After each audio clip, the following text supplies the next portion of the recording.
সরকারি জায়গা। আপনার জায়গা হচ্ছে ওই পাশে। হ্যাঁ। ঠিক আছে, ওই পাশে আপনি, এটা আপনার জায়গা। হ্যাঁ, আমার জায়গা। এই যে আপনি মনে করেন যে সরকারি জায়গার উপরে একটা খালের উপর দিয়ে পানি বন্ধ করে যে আপনি পানি বন্ধ করতেছি, রাস্তা আমরা রাস্তা পানি দিতেছেন, তো- এখানে স্পষ্ট দেখা যাচ্ছে আপনি এখানে পানির রাস্তা বন্ধ করে দিচ্ছেন। আপনি তো দেখবেন না, না আসেন। না না, এই যে আপনি এই কাজটা করতেছেন, আপনি কার কাছ থেকে অনুমতি নিচ্ছেন?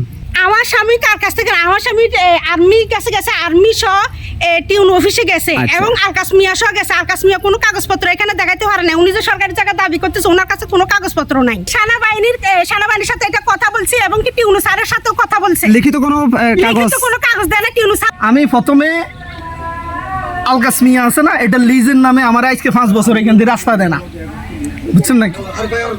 এরপরে আমি কি করছি, ওই সেনাবাহিনীর কাছে আবেদন করছি। সেনাবাহিনী আমারে ইউনুর কাছে পাঠাইছি। ইউনু আমারে বললো কি, আপনি রাস্তা বাঁধেন। সেনাবাহিনীরা আবার ফোন দিলাম, আবার ফোন দিছি। সেনাবাহিনী আমারে বলতেছে কি, ইউনু যেহেতু বলতেছে বাঁধেন, আবার ইউনুর কাছে এখন গেছি, আর কয় মাটি উঠে এলেন আপনার নামে মামলা হইব। আমার বলেন আমরা কোন দেশে আছি? এই যে প্রথম গেলাম, সে যে আমার বাঁধতে বললো কি জন্য, আমার এটা বলেন। ইউনো অনুমোদন পত্র দিয়েছে? অনুমোদন পত্র তো লাগে না, আমার মুখে বলছে। এই জন্য আমার তো মৃত্যুবরণ করা ছাড়া আর উপায় নাই। এখানে যেহেতু এত কিছু, তাহলে আমি মরে যাই, এখানে বাইসে থাকে লাভ কি? আমি এখানে আসছিলাম হচ্ছে কালকে সন্ধ্যায়, ওইখানে ক্যারাম বোর্ড খেলার ওইখানে আমার কিছু লোকে আমার বন্ধু মিলিয়াতে বলছে যে দোস্ত এখানে সরকারি রাস্তার উপর দিয়ে মানে রেলের জায়গার উপর দিয়ে ডাইরেক্ট রাস্তা বাদ দিয়ে ফেলেন। আর আমি বলছি এটা তো অন্যায়ভাবে করতেছে, এটা কোনোভাবে হয় নাই। পরশুরামের পুরা পানিটা এখান দিয়ে যায়, এটা নাকি আর্মি অনুমোদন দিছে, ইউনুসা আবার আর্মি অনুমোদন দিছে। পরে আমি আর্মির ওইখানে ফোন দিছি, যেখানে যোগাযোগ করার জন্য ওইখানে যোগাযোগ করি পাঠাইছি ওনাদেরকে। পাঠানোর পর ভিডিও করেও পাঠাইছি, ঠিক আছে নি? পাঠানোর পর উনি বলছে যে আমাকে ডিটেলস দেওয়ার জন্য। আমি ওনাকে সেনাবাহিনীকে ডিটেলসটা লিখিয়ে দিছি। আপনার তো এটার অনুমোদন নিছেন, একটু শুধু কাগজটা দেখেন, আর অন্য কোনো কিছু না। যে আপনারা সরকারের লিস্টে দিছে বা এখান থেকে অনুমোদন দিছে, আমি কারো পক্ষে আসি নাই। সরকারি জায়গার উপর আপনি বাদ বাঁধতেছেন, এটাই বলছি। উনি বলতেছে যে আমি অনুমোদন না লিখি, আপনারা বলছি, আপনার মুখ দিয়ে বলছি, তো হইতেছে না। আমি মুখের কোনো কথা দুনিয়ে চলে না, কাগজপত্র আপনি আমার দেখেন, এটাই সরকারি জায়গা। এই ধরনের কোনো কথা বলে নাই। পরে আর্মি এখানে ফোনে ওনার সাথে কথা বলতেছে, আমিও কথা বলছি।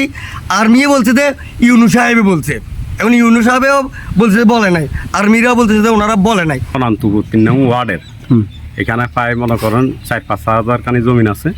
এলাকার সব পানি যোগী গ্রাম লয়ে পোষা উপজেলার পানিগুলো এই খাল দিয়ে যায়। আমি প্রশ্ন করলাম যে এখানে যখন খালের উপরে বাঁধ নির্মাণ করতেছে, আমার এলাকার প্রতিবেশী বলছে আমি আসছি, আঙ্কেলের কাছে আসছি। আঙ্কেলের বলছি যে আঙ্কেল এটা কী হিসাবে করে? তো সেনাবাহিনী আমার অনুমতি দিচ্ছে। আমি এদের লিখিত কিছু আছে, কদের না।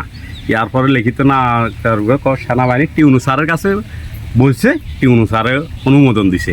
এটার ভিতরে আমি গেছি। আমি কিন্তু অনুমোদন যদি থাকে আপনি আমার কাগজ দেখান। কাগজ যখন চাইতাম গেছি, আমার লগে উল্টা পাল্টা ব্যবহার করছে, আমরা কথার ভিতরে হেনস্থা করছে।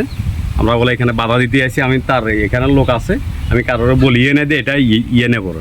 আমার পুরা মনে করেন এলাকার 4-5 হাজার কানি জমি, এই খালটা যদি বাঁধ নির্মাণ হয়ে যায়, এখানে আনে ফসল করা সম্ভব হবে না। আর এটার রেলওয়ের আপনার সরকারি খাল, এটাই আমার অভিযোগ ভাই। জায়গাটা রেলের জায়গায় কে কী করবে না করবে সেই অনুমতি দেওয়ার কোনো সুযোগ আমার নেই। আর আমি যদি একজন উপজেলা নির্বাহী অফিসার হিসাবে আমি যদি কোনো সিদ্ধান্ত নেই, সেটার অবশ্যই লিখিত ডকুমেন্টেই হয়, এবং কাউকে যদি কোনো নির্দেশনা দেয় সেটা অবশ্যই লিখিত চিঠির মাধ্যমেই দেই। তো উনি যেটা করেছেন, উনি হয়তো নিজের প্রয়োজনে রাস্তাটা তৈরি করতে গিয়ে আমার নাম ভাঙানোর চেষ্টা করেছেন। ধন্যবাদ আপনাকে।